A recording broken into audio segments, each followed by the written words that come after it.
Hello friends, welcome back or welcome if you're new here. My name is Miley and today we're going to be doing a reading wrap up. It's been so long since I last did one. I've missed so many months and I am planning on doing a big catch up just to put on record what I read during the spring and the summertime. So that is coming sometime soon, hopefully in September. But in this video, we're just going to be talking about the books that I read in the month of August. I have to say that August was such a great reading month for me. So we're going to jump straight into it and we're going to talk about the very first book that I read in the month of August, which was The Racial Incident by Caroline O'Donoghue.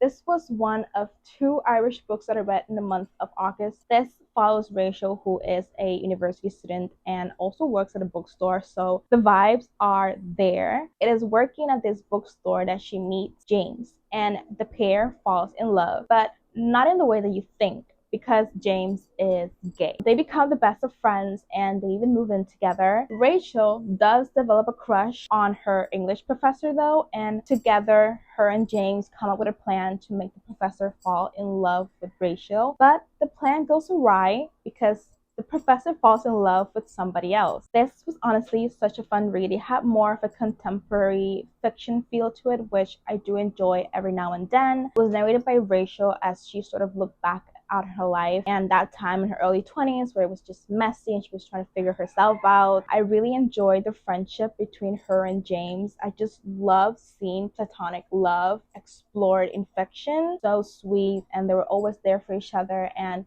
the shenanigans they got up to was hilarious. I couldn't help but laugh. This was a very sweet coming of age story that was heartwarming, chaotic, messy, but real. Then I read All Fours by Miranda July, which was one of my favorites of the month and definitely July at her very best. In All Fours, we followed an unnamed narrator who is getting ready to go on a cross-country drive from LA to New York City. But on the very first day of the drive, she ends up getting distracted and ultimately decides that she can't actually do the drive. And so she stays at a motel some 30 minutes away from her house, husband, and child. I have to admit that the weird fiction genre is starting to get a bit on my nerves. I just find that most of it is starting to sound a bit repetitive and uninspired a little bit, but Miranda July just put back my faith in weird girl fiction. This was Woman versus the Void done with new lens, as our main character is actually middle-aged and so she's grappling with aging, menopause, and her newfound sexuality. I also have to touch on the deliciousness that is Miranda July's writing. July is just so witty, humorous, but also so wise, and she often does all of this in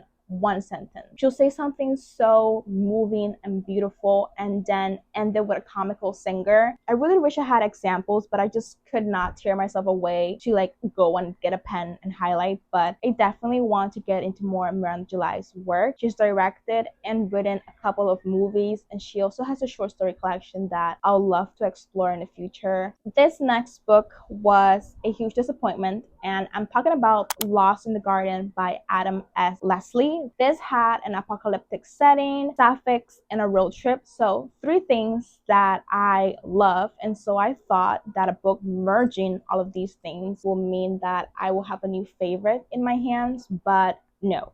In Lost of the Garden, we follow three girls, Heather, Rachel, and Antonia, and they live in an earth where there is a never-ending summer and a zombie apocalypse. After the disappearance of Heather's boyfriend, however, the girls set course to this town called Almondby. This place is prohibited for reasons unknown, but the only thing that is known that whoever goes there is never heard from again. Unfortunately, Lost in the Garden meandered a bit too much, and once I thought it was going to end, it didn't. All the answers to the questions were revealed, yet somehow I still had 100 pages left. Characters were so annoying. They acted like children, especially Heather. She's literally described as insane toddler Heather, and that's a direct quote from the book. Lost in the Garden needed another round of editing in order to actually tell a coherent story and not one that will have readers reading in a circle.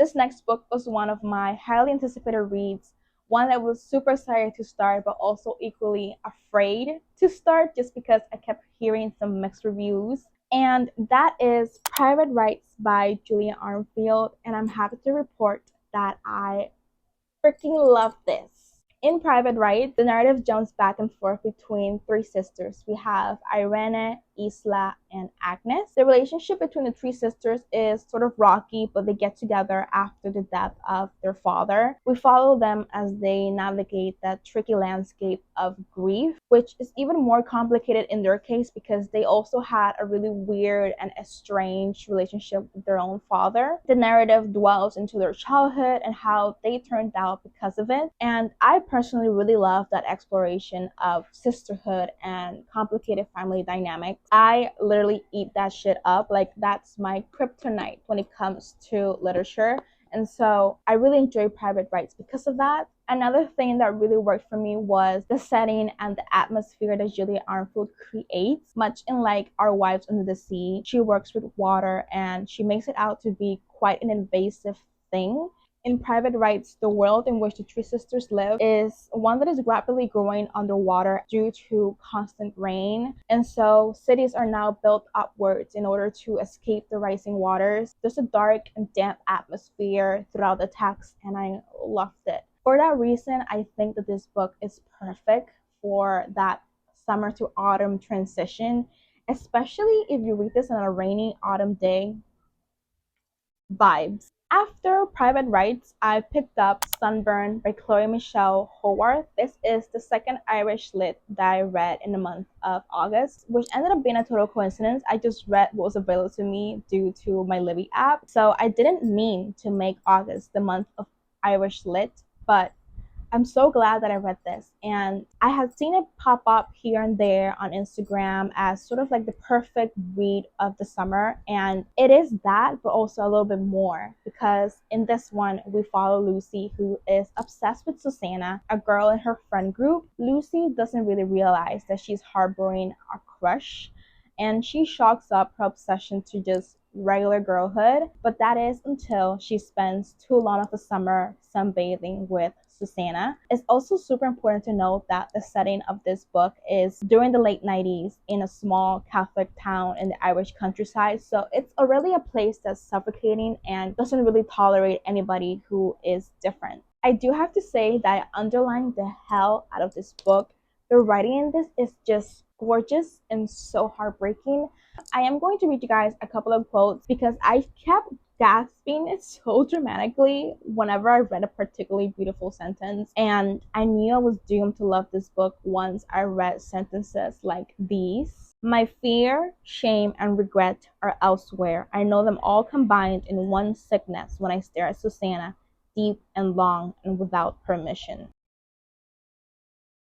The second quote I want to read you guys goes, being alone with her now, I feel I am the nearest I have ever been to God. And the entire book is written in this way with such a deep feeling of queer longing, such a tender coming of age as we follow Lucy navigating her first love, queerness, and being true to herself. This next book was a reread for me, and that was Paradise Rot by Jenny Habal. I read this one for a book club I'm part of on Instagram, and it was so cool to revisit this one and discuss it with people. This is a novella. It's only 160 pages, so it's a very quick read. We follow this exchange student as she's settling into her new life. She moves in with a girl named Jo into an old factory building, but once they do, the place seems to come alive.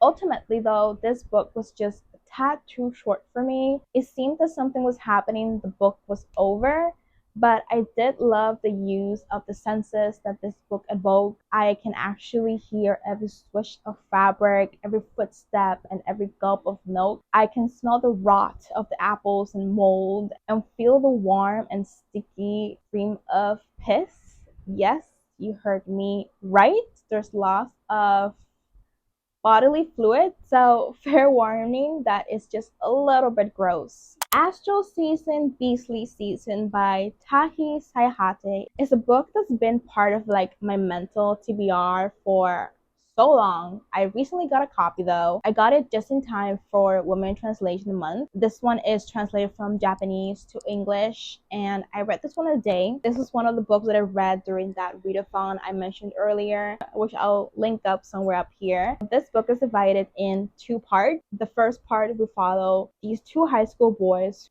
They're both fans of this J-pop idol who has been arrested for a crime. The boys then get together and make up a wild plan to convince the police that they are the ones responsible and not their beloved idol, Mami-chan. The second part of this is then the aftermath of the boys' action and the people that they sort of like leave behind. This book honestly deserves a little bit more recognition, especially for the girls who like translated fiction that's a little weird and dark. It explores themes of parasocial relationships, obsession, and love. I honestly had a great time, but I do have to say that I enjoyed the first part much more than the second part, but I do highly recommend this. This also makes for a very quick read. It only has about 120 pages. The Tyrant of Flies by Elaine Villar Madruga is translated from Spanish and is yet another women translation book that I read in the month of August. This explored the dynamics of this particular family that is quite weird. One can even say dysfunctional. So you have the dad who is the right-hand man of a dictator, and he rules the house like the tyrant he served for so many years. The mom who hates her kids and her only worry is her shoe collection. The eldest daughter is in love with a bridge. Yes, a bridge. Physical object. The middle child can make any animal who touches him die, like instantly die. And the younger child is said to be a messenger from God, and she doesn't speak. It's a very wacky array of characters, and I personally enjoyed it. I especially love explorations of family dynamics, and so I did eat this up. I do want to say that this takes a very dark turn towards the end as the children sort of like band together and defeat their parents. This next book is one that I think will be contender for favorite of the year, and that is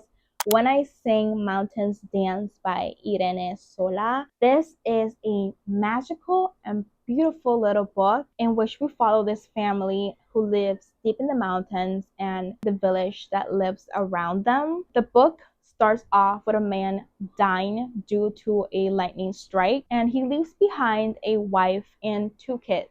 And the narrative sort of follows them as the kids grow older and another tragic event happens. This family literally cannot catch a break. The reason why the book is so special is because of its unique use of narrative. Irene Sola tells this family's story mainly through the voices of neighbors, friends, lovers, the mushrooms, the deer, the foliage, and animals of the mountain. In fact, the very first chapter is told through the point of view of the very same lightning that kills the father of the family. When I finished this, I immediately wanted to go back and start over from the very beginning, not only to absorb any details that I might have missed the first time around, but also so that the magic of Irene Sola's work could stay with me for just a little bit longer. And finally, the very last book that I read in the month of August was Pink Slime by Fernanda Trias. This is a pandemic novel that then reveals itself to be more about memories, loneliness, and grief. We follow this woman who can't seem to let go of her home by the sea despite how dangerous it is to live there due to the wind picking up deadly algae spores that are found in the water. She has too many things tying her down to her hometown, childhood memories, her ex-husband, her mother, and even the child that she nannies. I love a good apocalyptic story, but this was a little bit eerie on how close it was to the COVID pandemic, especially since I've heard that the author started writing this all the way back in like 2018. It goes to show how fucking unreal the COVID pandemic was. I Also found a lot of similarities in the main character and how stuck she felt. I remember how much up in the air everything seemed to be in those early days of the pandemic. I feel like the apocalyptic world could have been fleshed out a little bit more, but I do think that we're supposed to be in this woman's mind most of the time, and it's sort of really depressing, so be warned. Okay, you guys, so that is all that I read in the month of August. I read 10 books, insane amount of books. I never read that many, but I'm really, really glad that I did. It was full of some good reads. Like, I think Private Rights and When I Sing Mountains Dance are gonna be fighting for a spot in my top 10 of 2024. So we'll see what happens. Yeah, I'm gonna leave you guys here. I want to say thank you guys so much for watching this video, and if you watched until now, comment any book emoji or just talk to me about the books that you read in the month of August. Do you find any new favorites? Have you read any of the ones that I read? Talk to me about anything, you guys. I love responding to comments, and yeah, it makes me really happy. It feels like I have a little community in here. But yeah, I'm gonna let you guys go, and I'll see you guys in the very next one. Bye. I love you.